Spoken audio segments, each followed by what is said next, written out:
Alright, giving myself my first tattoo. This can't go wrong. Here we go. I can't do it! Oh my god, I broke it. Ooh. Oh my god, these are expensive. Nah, this isn't real.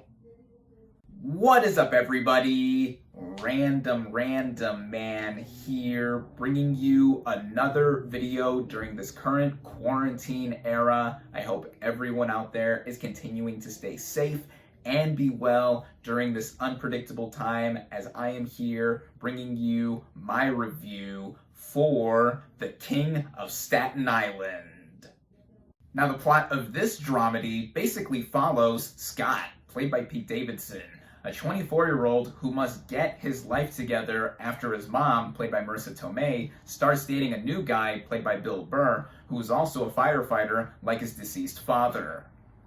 Going into this movie, I was very much looking forward to it. For one thing, given the current environment, it is a new 2020 film release that I'm able to see and review, though it is through VOD, and I did end up forking over $20 to rent this thing for 48 hours, but you gotta do what you gotta do during these times. And this film is the latest effort co-written, directed, and produced by Judd Apatow. Now, he is, as far as many are concerned, one of the best comedic geniuses working in Hollywood today. He has worked on countless projects, even produced a bunch of comedy film hits, but the stuff that he himself has helmed include the likes of The 40-Year-Old Virgin, Knocked Up, and his most recent effort before The King of Staten Island, Trainwreck, which I personally liked a lot. And now with this latest effort, he has teamed up with Pete Davidson. Many of us know him from Saturday Night Live, and I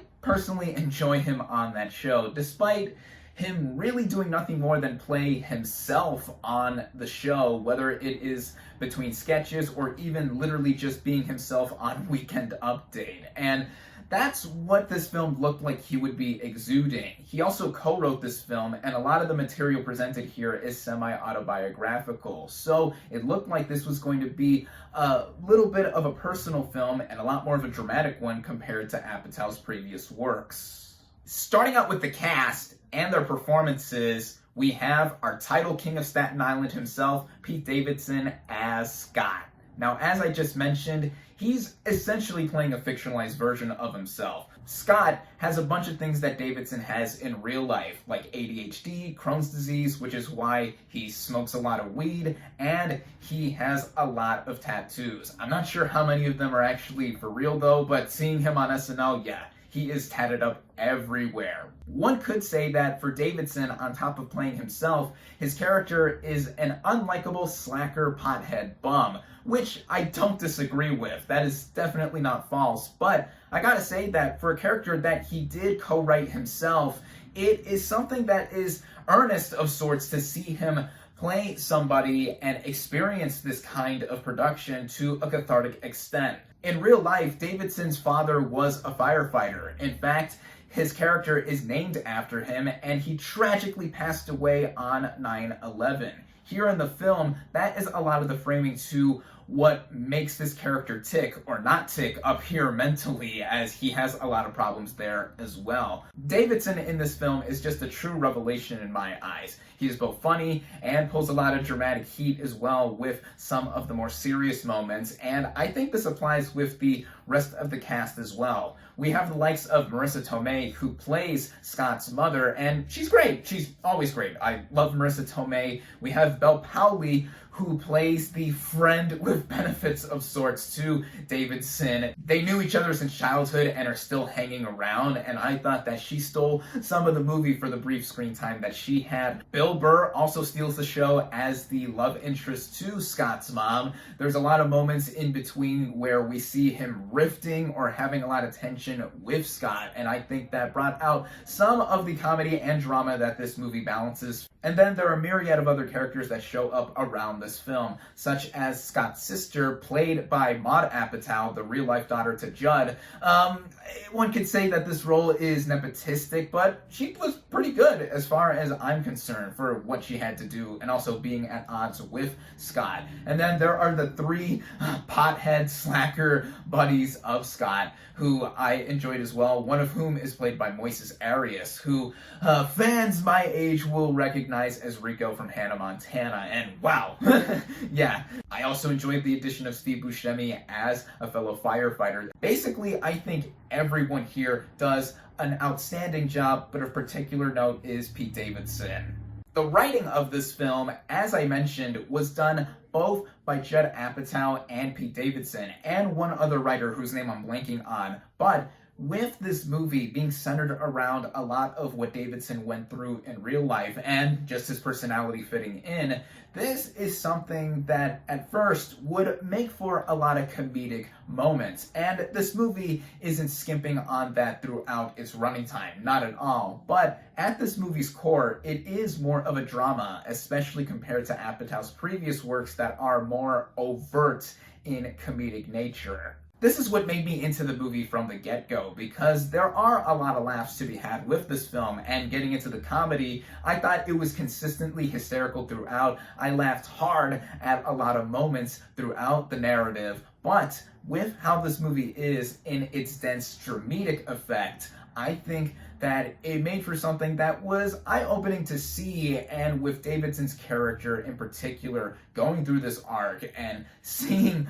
all the other stuff that he goes through. It's this handling of this thematic content in being mature that I think in turn makes for Apatow's most mature feature yet. And that goes with how he directs this thing as well. There are a lot of moments where we do see the focus in getting into Davidson's head on top of interacting with other characters, and I think it mostly works with what the movie is going for. I say mostly because while I was enjoying what I was seeing throughout its running time, the biggest issue I have with this film is that it is over long. I actually watched this film with my brother. He walked in during the first 5 minutes or so, and he ended up watching the entire thing with me in the end, and we both agreed by the end of the film that it is way too long. This is a common issue with Apatow's other films that he has directed. They are always around or over 2 hours, and for me, any comedy, even if it has dramatic heft like this one, shouldn't be any longer than 2 hours. In between 1.5 to 2 hours is more than fine, but with this one, it running at 2 hours and 15 minutes, there are moments here and there where one could say that it could have either been trimmed down or not included entirely. But even so, as I said, I wasn't minding the running time completely, even though I was certainly feeling it throughout, because what I was seeing, I was enjoying a lot. Like I said, this movie, with its drama, it's dense, it's comedy, it is very guffaw-inducing. And with the rest of the movie and how it is constructed technically, it's well shot, it's well edited, and with everything else that comes together for the traditional way this movie is made, yeah, this film gets the job done. I think anyone who watches this film will get a little something out of it. As I mentioned, my brother watched this film with me, and before we continued to watch it together, he said that he is not the biggest fan of Pete Davidson, mainly because he personally doesn't like slackers, but by the end of it, he admitted, yeah, he started warming up and liking Davidson a lot more after the movie was over. So that is certainly one thing that this movie has going for it, in converting at least one person onto Davidson's side, and I would have to agree with that sentiment as well, as I really enjoyed The King of Staten Island. Is this my favorite film that Apatow has made? I wouldn't say so. I actually don't know what my favorite Judd Apatow movie is, as they all are pretty synergetic with each other, and I would have to go back and pick and choose. But I will say that this is something that is among the more mature entries that he has done, and shows his growth in storytelling in tackling these more serious subject matters, especially with talent like Pete Davidson. I would have gladly went out to see this film in theaters if the world was not acting up as it is right now, as it is worthy of the experience that way. But I gotta say that in the way I did watch it, in coughing up the $20 to rent this thing, I think it is worth watching, especially if you are a fan of Apatow and his previous work. I definitely recommend The King of Staten Island. My final verdict for The King of Staten Island is 4 out of 5 stars.